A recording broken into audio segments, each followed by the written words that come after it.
Yeah. So is this your second time to be in Japan? Yes, it is. We were 2 years ago with the Rotting Christ and back here now. So what is your impression about this country? It's been great. It's been a dream for many years to come to Japan. It's, you know, living in Norway is something completely different and exotic. And we had a great first run over here 2 years ago. And now we've done 2 shows and it's been amazing. Sold out shows and it's been crazy. So it's been really something to appreciate. So, okay, so as you said, the shows, how were the shows in yesterday or the day before yesterday? Really great dedication. People are showing up early, you know, and buying a lot of merchandise. And then during the shows, they're really into the songs. I guess there were some new fans as well, people that haven't heard us before. But then again, a lot of people actually knowing the songs and dedication. So for us, that's an amazing feeling to have. You know, that's what I like to do: travel and find new places far away from our home country, and see that dedication that gives us a lot of inspiration. Okay, so how do you see the relationships between Vindir and Vreid? Is it a totally different two bands, or? No, not really, because you know, all of us played with Vindir, and we, even Hváll who started the band, we all joined in and created music for Vindir on the last 2 albums. And when we started Vreid, we wanted to create something different. You know, we were to just continue in that path. So we kind of stripped things down quite a bit and made it more rock and roll influence into it, and more harsher black metal maybe in it. And but over the years, there's grown more similarities, you know, and that's just something that's happened. It's not something we've thought about, but I guess it's just natural. We're still the same people also, and we have still the same roots. Okay. So yeah, as you said, you draw some inspiration from something outside of black metal. So can you name some band's name that?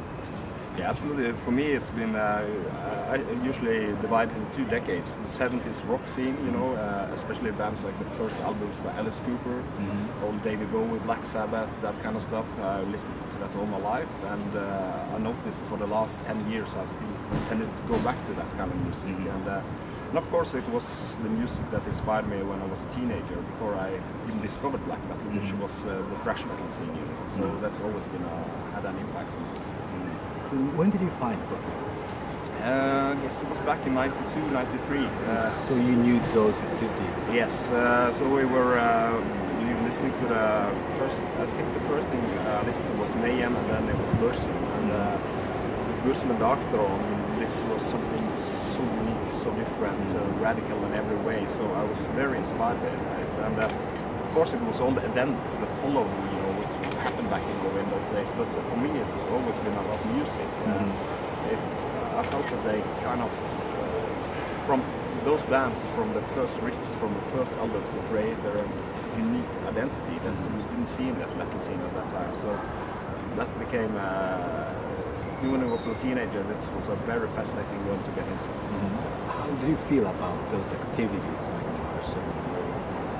you know, when you were young at that time, it was both, it was some inspirational, you know, it was someone radical, doing the opposite of what everyone expects of you. Then again, I also saw that something that was very strange and not something that I related to personally, you know, not that kind of person. But when looking back at it, I think it also, most of the people involved in the scene at the time, they were, you know, kind of, there was a young primal instinct in them, you know, maybe not so calculated with a big plan with anything. They just kind of acted with their gut feeling at the time. And I think that's what, for me, that's black metal is all about, the primal instincts. Did you have any problem about being black metal back then? With your family or with friends? Yeah, so people of course reacted to it and wonder what this was all about. You know, everything from your neighbors to family and to people around you. But it actually faded quite soon in Norway. People understood that it's music behind this. You know, when they even didn't understand it or didn't found this frightening or scaring or whatever, you know, they kind of respected it quite early on. So you often sing in Norwegian. So what's that? You know, we started off writing Norwegian lyrics, and then we, as we use so much English in our language back home, and we learned that from knowledge, I also tried writing a lot of English lyrics, but I never great plan when I started with the album. This is Norwegian, this is English.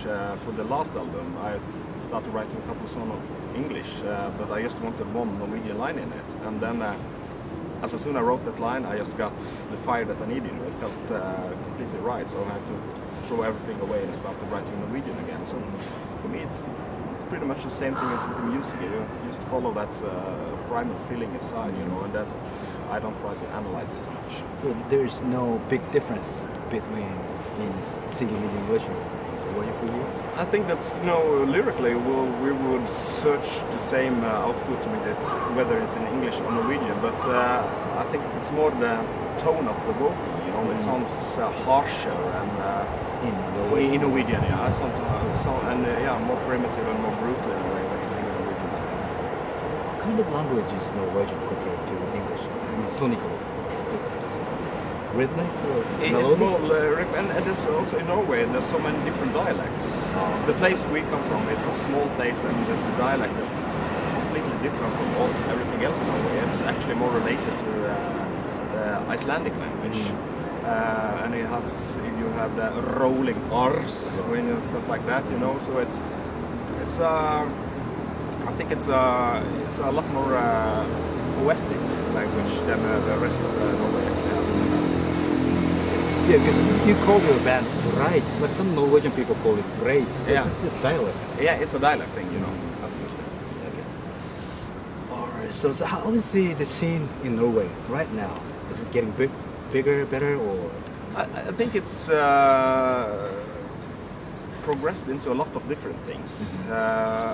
Especially the bands that started out being black metal, some of them have continued that path, but a lot of bands have tried other genres, they're doing other things, you know, and I think that's what's characterizing for the Norwegian scene. They don't limit themselves to doing what's supposed to be black metal or supposed to be death metal, you know, people just do what the fuck they want to do, you know, that's the, I think that's what's the most unique thing about the Norwegian bands. Look at bands like Ulver, for example, UNS, and bands like Arcturus that early took a complete different path from what black metal, and I think that's what's most special about Norwegian.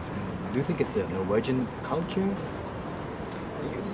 Maybe. I think you can find in many countries, but you see it a lot of in Norway, and especially the Nordic scene. And even though Finland, they have a more traditional scene again, and the Swedish have, they also have, I think, some of the strongest black metal bands, like Marduk, which I think is one of the absolute best. But they are also more, have a more international approach, so to speak, to it. You know, whereas I think in Norway, it's not really important for most of these bands to get big. It's more important to create something unique. You know? So there's a lot of stubbornness using these things.